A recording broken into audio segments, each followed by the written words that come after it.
साथियों नमस्कार।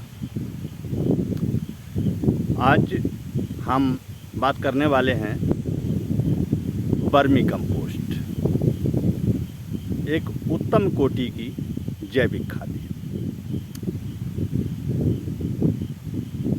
Vermi compost सबसे ज़्यादा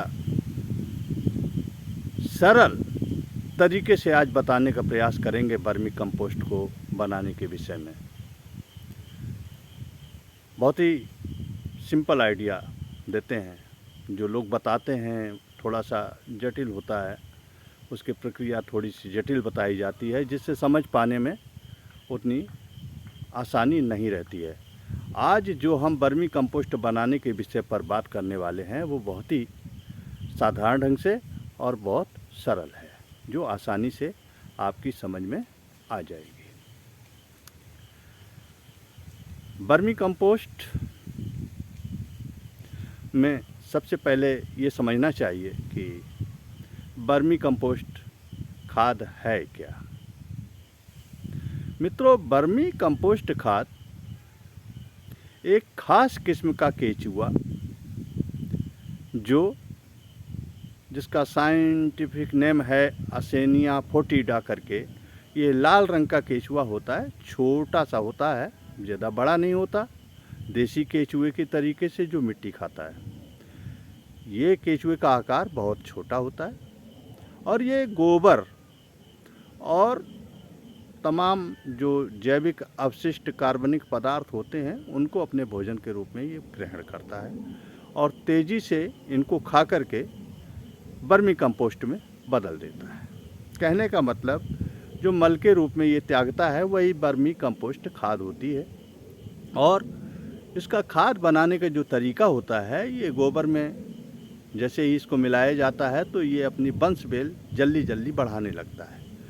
उस वंश बेल में इसके काकून, इसके अंडे, इसके बच्चे और इसके द्वारा कार्बनिक जैविक पदार्थों को और गोबर को खाया हुआ उसके द्वारा बना अपशिष्ट पदार्थ, यही वर्मी कंपोस्ट खाद होती है। इसी को हम वर्मी कंपोस्ट खाद कहते हैं। अब इसकी बनाने की विधि, बात बनाने की विधि की है।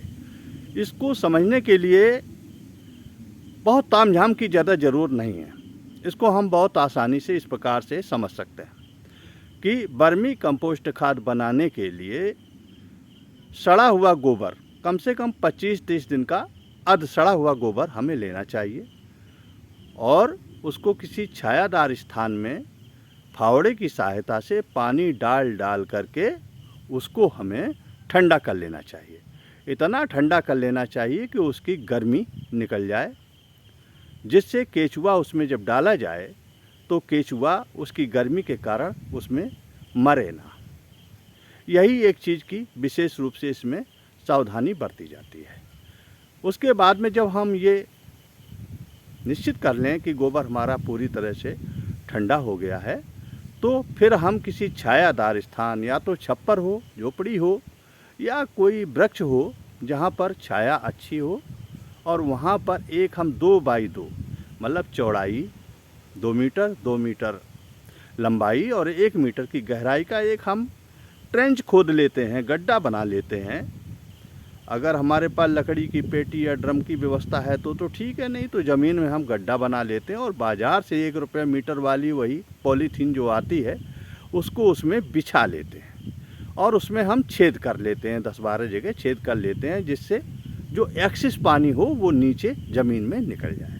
और उसके बाद में उसमें हम गोबर डाल देते हैं। गोबर को डालने के बाद में उसमें फिर हम 1 किलो केचुए का कल्चर, जिसमें कल्चर का मतलब है केचुआ जिस कल्चर के साथ मिलकर के आता है, जिसमें अंडे, बच्चे, इनाकुलम और केचुआ सब कुछ होता है, उसको हम उसमें गोबर में छोड़ देते हैं। और हो सके तो फल और सब्जी के जो टुकड़े होते हैं, जो घर का छीलन होता है, इस प्रकार के कोई फसलों के अपशिष्ट पदार्थ हैं, वो भी अगर मिल जाते हैं तो उनको भी ऊपर हम उसके फैला देते हैं।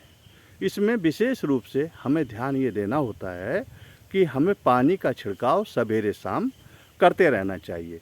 ज़्यादा पानी भी नहीं होना चाहिए, जिससे केचुआ या तो भाग जाएगा या मर जाएगा। इसलिए हमें पानी की मात्रा इसमें बहुत सीमित दायरे में देने की आवश्यकता होती है। 18, 20, 25% तक नमी इसमें बनी रहे पर्याप्त होता है। अब इतना काम करने के बाद में देख रेख की ज़रूरत है। केचुआ अपना काम शुरू कर देगा, अपना वंशवेल बढ़ाएगा, अपने अंडे बढ़ाएगा, अपने बच्चे जन्म देगा और तेज़ी से अपनी वंशवेल को बढ़ाते हुए और उस कचड़े और गोबर को खा करके और अपशिष्ट पदार्थ मतलब वर्मी कंपोस्ट खाद में परिवर्तित करने लगेगा। ऊपर से नीचे खाता हुआ ये जाएगा और ऊपर जो भी खाद हमारी तैयार होती जाएगी ये बालू के समान, उसको हम हाथ के सहायता से धीरे धीरे एक तरफ इकट्ठा हम करते रहते हैं। धीरे धीरे 45-50 दिनों में केचुए पूरा कचड़ा गोबर खा करके और पूरे उसको पदार्थ को खाद में परिवर्तित कर देते हैं। बस हमें पानी डालना बंद कर देना चाहिए। सारे वर्मी कंपोस्ट खाद को निकाल करके छन्ने की सहायता से केचुआ अलग कर लें और वर्मी कंपोस्ट खाद जिसमें मॉइस्चर मतलब नमी की मात्रा 20-25% तक रहे उसको हम बोरियों में भर करके तैयार करके रख देते हैं। ये हो गई हमारी वर्मी कंपोस्ट खाद। अब इसमें कुछ विशेष सावधानियों की बात है इसको बनाते समय।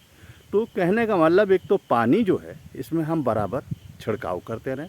दूसरा, इन केचुओं को सबसे ज़्यादा खतरा होता है चींटियों से, और चींटियों में भी एक होती है दुरुक चींटी जिसको लाल रंग की चींटी कहते हैं, वो तो बहुत है इसके लिए नुकसानदायक है। अतः इन चींटियों से बचाव करने के लिए हमेशा जो भी ट्रेंच हम बनावें या जो भी साधन हम वहाँ पर वर्मी कंपोस्ट खाद तैयार करने के लिए बनावें, वहाँ पर आसपास हमें चूना ज़रूर बिखेरते रहना चाहिए 2-3 दिनों में, जिससे चींटियाँ प्रवेश करके हमारे केचुओं को नुकसान नहीं पहुँचा पाती हैं। इस प्रकार से हम वर्मी कंपोस्ट खाद को तैयार कर लेते हैं। वर्मी कंपोस्ट खाद एक उत्तम कोट की बहुत ही बढ़िया जैविक खाद है और ये हमारे फसलों में शुद्ध रूप से जैविक खाद्यान्न फल सब्जी का उत्पादन देती है और हमारी मिट्टी की उर्वरा शक्ति को, उनके अंदर जीवाणु, एंजाइम, कार्बनिक अम्ल सभी की मात्रा को बढ़ाने का कार्य करती है और पर्यावरण को सुरक्षित रखने का काम करती है, जिसके कारण जल, वायु और मिट्टी सभी पूरी तरह से सुरक्षित हो जाती है। इस प्रकार से ये वर्मी कंपोस्ट खाद बनती है। लेकिन इस वर्मी कंपोस्ट खाद का एक और भी, इसको हम रोजगार के तरीके से भी जोड़ सकते हैं। वर्मी कंपोस्ट की खपत इस समय बाज़ारों में, घर में, शहरों में देखा गया है कि किचन गार्डन में, बागवानी में, पेड़ पौधों में, गमलों में इसका प्रयोग ज़्यादातर लोग करते हैं, या साग सब्जी थोड़े पैमाने पर जहाँ करते हैं वहाँ वर्मी कंपोस्ट की खपत बढ़ गई है। इसलिए बाज़ार में इसकी मांग भी बढ़ गई है। अगर हम इसको चाहें तो हम रोजगार की दृष्टिकोण अपना करके भी इसका हम उत्पादन कर सकते हैं और बाज़ार में बेच करके मुनाफा कमा सकते हैं। ये हमारे लिए एक रोजगार का अच्छा साधन हो सकता है।